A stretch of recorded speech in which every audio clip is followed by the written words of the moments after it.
2025 has been packed with some insane movies and shows, from superhero reboots to wild horrors to addictive dramas. Today, we're going over my favorite releases of the year, so grab a snack, hit that subscribe button, and let's dive in. Starting with movies. Kicking it off with Sinners. If you love a psychological thriller with some morally gray characters, this was it. Faith, corruption, redemption. It was heavy, but I ate it up. Then we had the live action How to Train Your Dragon. And listen, I'm not usually a fan of live actions, but they pulled this one off.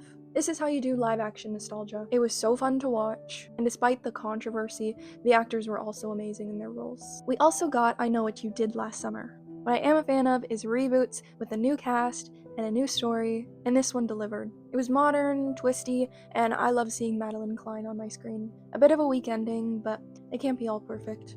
Fun to watch nonetheless. Next, Final Destination Bloodlines. Nobody is ever safe in this franchise, and this movie sure delivered that. Creative kills, great tension, and strong nostalgia. Final Destination will always remind me to fear everyday objects like roller coasters, toasters, or just existing.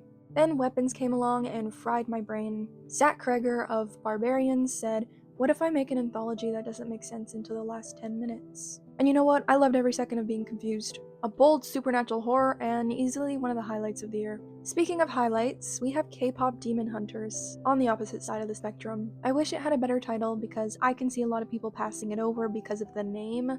However, it's honestly so good. An animated fantasy about idols fighting demons with amazing songs. It was wild and funny. Finally, for the movies, we have Hell of a Summer, which technically officially released this year. It was a horror comedy slasher at a summer camp, and if you know anything about me, you know I will always eat up a slasher movie at a camp. This movie helped me through my Fear Street withdrawals. I'd also like to take note, as of filming this, I haven't watched Superman, The Long Walk, or Black Phone 2, but I heard they've got really good reviews, so I will watch them soon. Moving on to the new shows of 2025. Motorheads was one of my highlights of the year. It was like Fast and Furious mixed with One Tree Hill, a coming-of-age drama with cars. Even if you don't like cars, but like found family, angsty teens, and relationship drama, it delivered.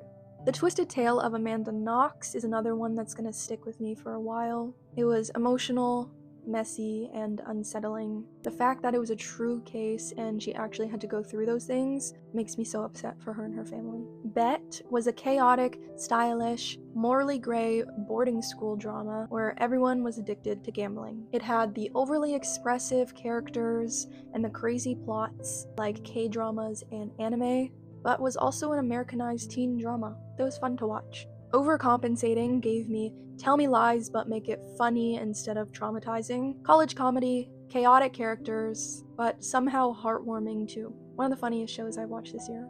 Then there's We Were Liars, a moment of silence for this one.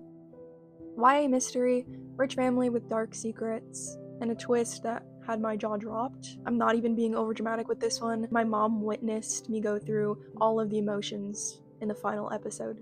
I was bawling my eyes out. As someone who didn't read the books or know what this show was about, I'm still traumatized. But seeing Joseph Zeta's performance has me super excited and scared for the new Hunger Games. That one's gonna hurt just as much.